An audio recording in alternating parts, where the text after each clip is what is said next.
ये क्या है? क्या हुआ? कुछ नहीं नानी, कोई खास बात नहीं। क्या मतलब कुछ नहीं? तुम्हारे चेहरे से साफ जाहिर है कि कुछ है। बता नहीं रही हो। लाओ दिखाओ मुझे। रहने दे। लाओ दो मुझे बेटा।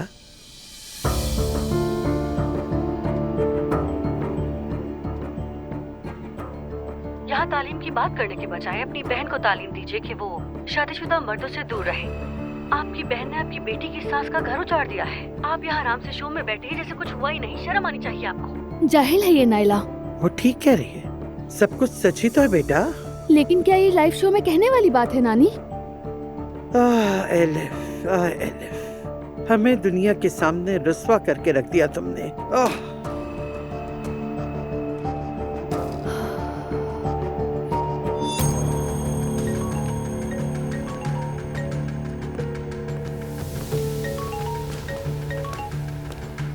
हाँ मेरी जान। तुमने कुछ सुना मेरी जान? बिल्कुल सुना, और यहाँ सब इस बारे में ही बात कर रहे हैं। ये नाइला पागल हो गई है क्या? लगता तो यही है। तुम्हारा दिन कैसा गुजरा? बहुत अच्छा। मैंने रमीज से बात की। शुक्र है वो बहुत समझदार आदमी निकला। और जानते हो रोहन, उसने मुझे जॉब कंटिन्यू करने को भी कहा और कुछ दिनों की लीव्स भी दे दी। वाकई में रमीज एक बहुत ही अच्छा आदमी है। मैं उसे फोन करके शुक्रिया अदा करूंगा। हाँ हाँ, उसे जरूर फोन करना। अच्छा सुनो, आज मैं गाड़ी अपनी दोस्त की ऑटो गैलरी में ले जाऊंगा। सोचा तुम्हें बता दूं। ठीक है मेरी जान। उम्मीद है जल्द बिक जाएगी और हम फौरन अपना कारोबार शुरू कर देंगे, है ना? इंशाल्लाह। इंशाल्लाह। चलो, खुदा हाफिज।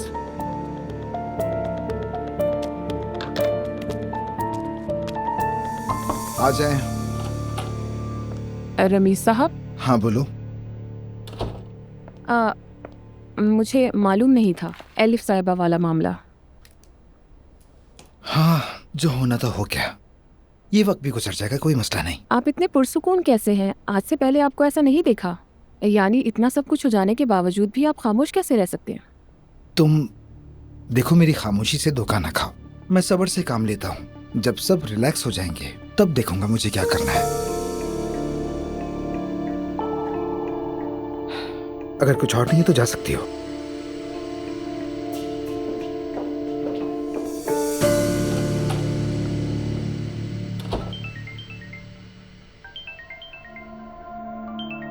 और एक ये है जो मुझे पागल कर रही है। रोज कॉल करती है जैसे कोई मिशन हो। फरमाइए। ओह रमीज साहब, आप कहाँ गायब हैं? कई बार कॉल के जवाब नहीं देते। थोड़ा बिजी था मैं। क्या काम है तुम्हें? मैं सिर्फ दो बातें कहूंगी और फोन बंद कर दूंगी। कहो, सुन रहा हूँ। सुना है तुम्हारे साथ धोखा हो गया है। गेट वेल सून कहूँ या ये कहूँ कि सही सजा मिली तुम्हें? सजा मिलने वाला कहो, यही सूट करता है। वैसे भी तुमने मुझे बहुत दुख दिया था। अल्लाह ने तुम्हें उसकी सजा दे दी। चलो खैर, मैं बदला लेने की सोच रही थी पर अब नहीं। वैसे तुम इसके काबिल भी नहीं। जो कुछ भी तुम्हारे साथ हुआ उसके बाद तुम्हारे साथ मजीद कुछ करने को बाकी नहीं रहा। इंशाल्लाह इससे भी बदतर हालत होगी। बस बहुत हो गया हेलन। मैंने सोचा था ब्लॉक ना करूं, मगर करना पड़ेगा। कर दो ब्लॉक, कर दो ब्लॉक। जो करना है करो। ना ही अब मैं फोन करूंगी और ना ही हाल चाल पूछूंगी, ठीक है? तुम मेरे लिए मर चुके हो।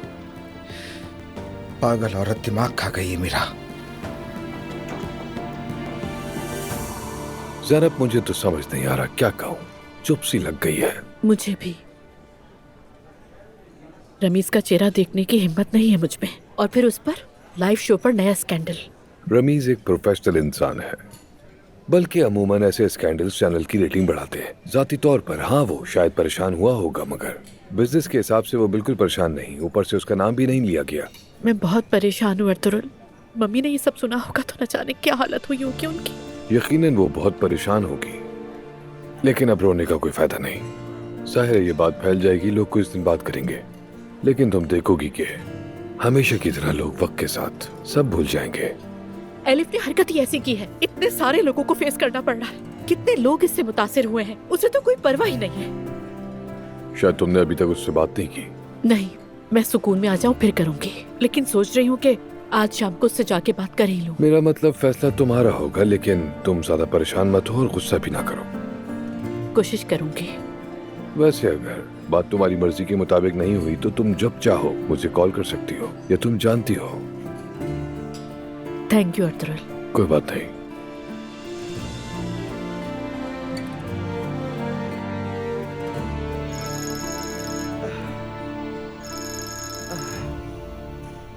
जमल, ये लो, संभालो इसे। 40 साल से जिन लोगों को नहीं देखा वो सब फोन कर रहा है। उफ। इसका मतलब है कि उनकी नीयत कभी अच्छी थी ही नहीं। मम्मी, लोग सिर्फ मजा लेने के लिए फोन करते हैं, ये बात आप अच्छी तरह से जानती हैं। मेरे सर में शदीद दर्द है। एलिफ साहबा को आने की भी जहमत नहीं हुई। मैंने 10 बार सवेरा को भेजा, वो घर पर नहीं है।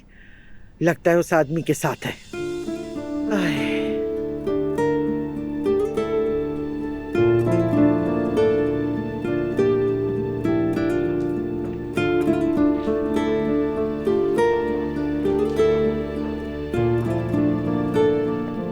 हाँ, कहो ज़ैनब। कैसे हो उमर?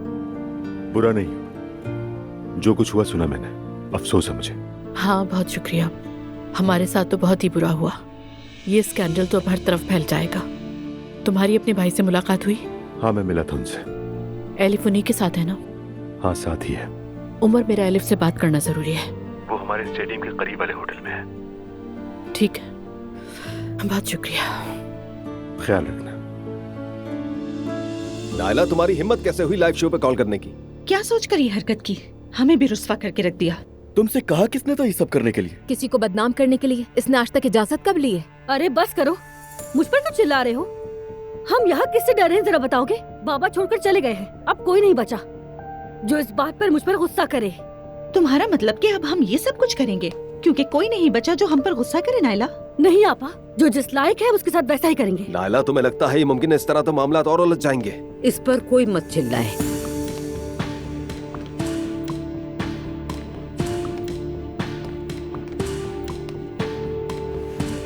तुम्हारा बहुत शुक्रिया नायला बेटी। इस मामले में मेरे बच्चों तक ने मेरा साथ नहीं दिया, लेकिन तुमने साथ नहीं छोड़ा। अम्मी जान, मैं आपको उदास नहीं देख सकती। तुम्हारा फिर से शुक्रिया। मेरे बच्चों ने मेरे बारे में इतना नहीं सोचा जितना तुमने सोचा। तुमसे मेरा दुख देखा न गया। वो सब के सब इसी के लायक थे। चलो खाना खाते हैं। आज नायला की बदौलत मेरा दिल हल्का हुआ है।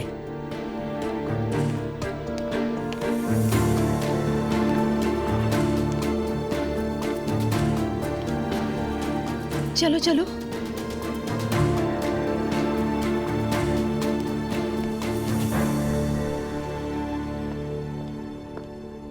ये कॉफी पीकर आपका मूड अच्छा हो जाएगा। शुक्रिया, तुम्हारा बहुत शुक्रिया। एंजॉय कीजिए। इस वक्त कुछ था नहीं तो यही बन सकती थी। क्या आपने सोशल मीडिया देखा है सुबह से?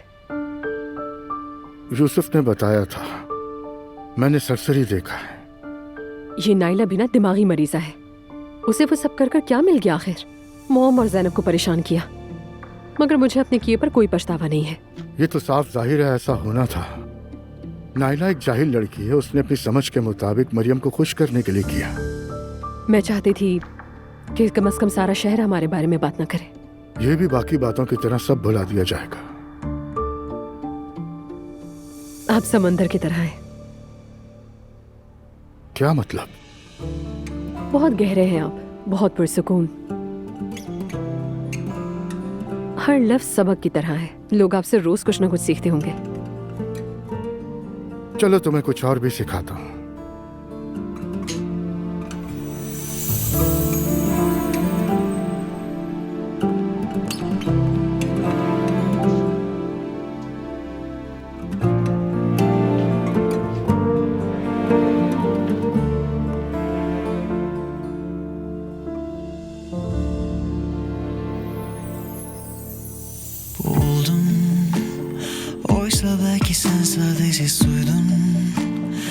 मुझे यकीन नहीं हो रहा।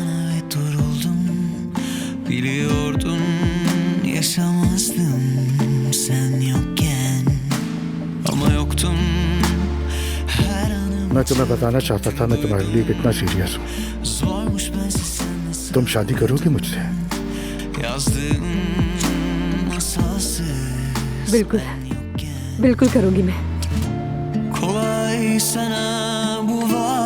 geçmek, İstanbul'a düşman etmek. Bir söyle ne yaptım ben, ne yaptım sana?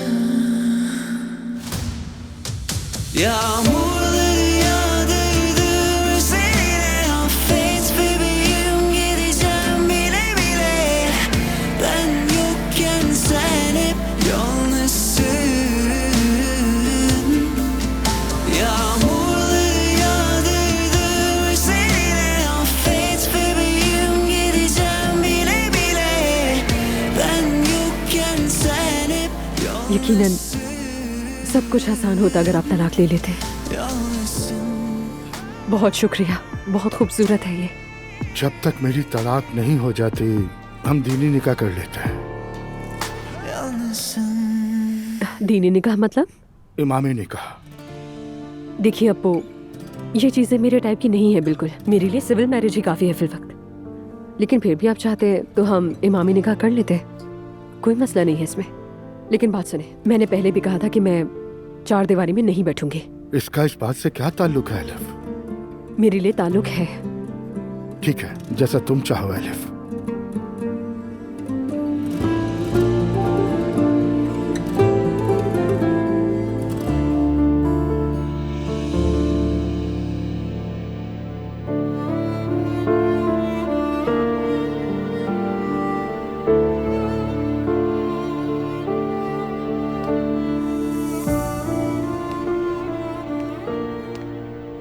अम्मी जान, जवेरिया को देख रही हूँ मैं, कितनी मासूम है ये। अम्मी वैसे आप बहुत बेहतर लग रही हैं पहले से, शुक्र है। मैं बेहतर नहीं हूँ, लेकिन कोशिश कर रही हूँ मैं। हम आपके साथ हैं हमेशा, आप बिल्कुल फिक्र मत करें। मालूम है, जानती हूँ बेटा, जानती हूँ मैं। वो नैला की हरकत पर पहले तो मुझे बहुत गुस्सा आया था, फिर बाद में मुझे लगा कि उसने सही किया बिल्कुल। बाबा ये सब बर्दाश्त नहीं कर पाएंगे और वापस उन्हें यहीं आना पड़ेगा। और जाहिर है इज्जत के लिए जीने वाले आदमी है ना वो। पहले की बात थी, जब तक उस औरत से मिले नहीं थे वो दुआ की खाला ना होती तो मैं बहुत कुछ कहता, लेकिन खैर, खुद को इतनी अजियत मत दे अम्मी, सब ठीक हो जाएगा, भरोसा रखें। सब ऐसे हो जाएगा जैसे कभी कुछ हुआ ही नहीं। अम्मी, मैं और दुआ जल्द ही शादी कर लेंगे। तुम शादी करोगे?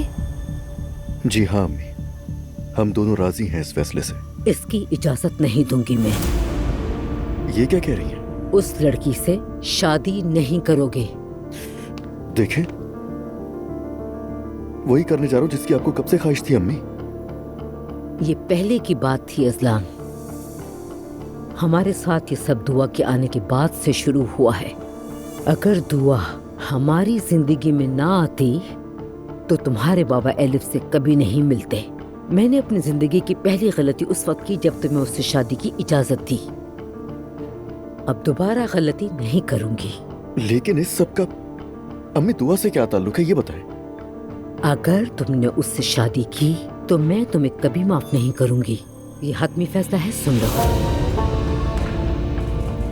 मैं नहीं चाहती कि जवेरिया उन औरतों के बीच में पलकर बड़ी हो। अब तुम्हारे पास इसकी कस्टडी है, हम ऐसे ही रहेंगे। दुआ अगर चाहे तो इस घर में बच्ची की माँ की हैसियत से रह सकती है, मगर तुम्हारी ये शादी हरगिज नहीं होगी।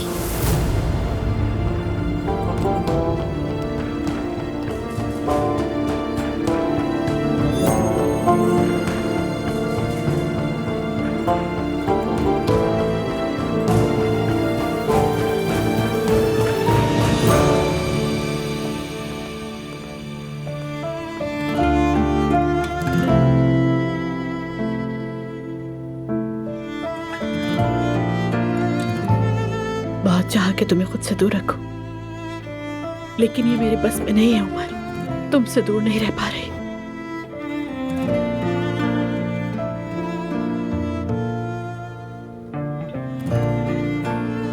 मुझे माफ कर दो। माफ कर दिया मैंने।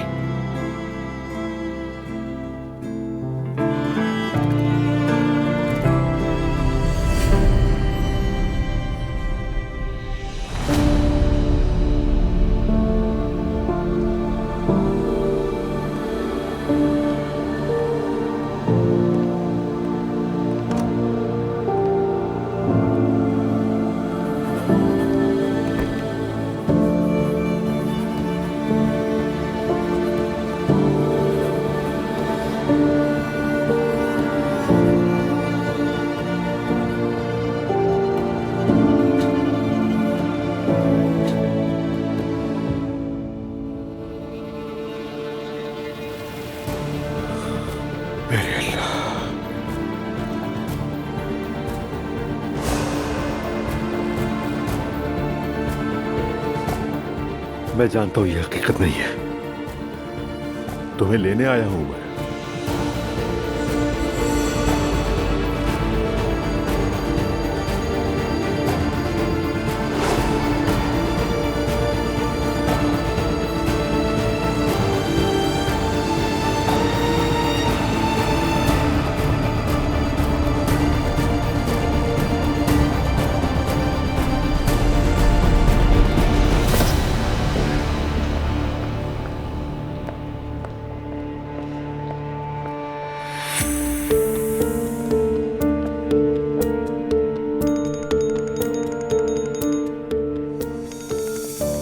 जैनब जान, नीचे हूँ, तुम्हारा इंतजार कर रही हूँ।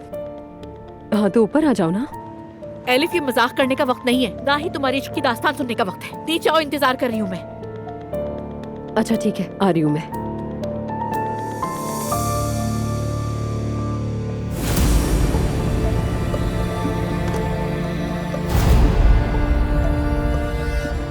अंकल, अंकल, अंकल, यूसुफ भाई, यूसुफ भाई, बाबा, एम्बुलेंस बुलाओ, जल्दी करो, जल्दी करो। बाबा, क्या हुआ इन्हें? नहीं मालूम, जब मैं आया तो ऐसी हालत में थे, कुछ नहीं पता। बाबा आंखें खोले, बाबा, बाबा आंखें खोले, खुदा के लिए आंखें खोले बाबा। भाई इन्हें क्या हो गया? ठीक हो जाएंगे। खोले ना आंखें, बाबा, बाबा, चले बाबा, अपनी आंखें खोले बाबा, बाबा, बाबा, बाबा आपको क्या हो गया बाबा?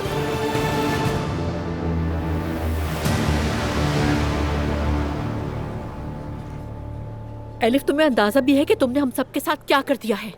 मुझे तो ये समझ नहीं आ रहा कि हर कोई मेरे पीछे क्यों पड़ा है। मैंने किसी को जाल में नहीं फंसाया, बल्कि खुद जाल में फंसी हूँ। तुम्हें अंदाजा भी है तुमने क्या किया है?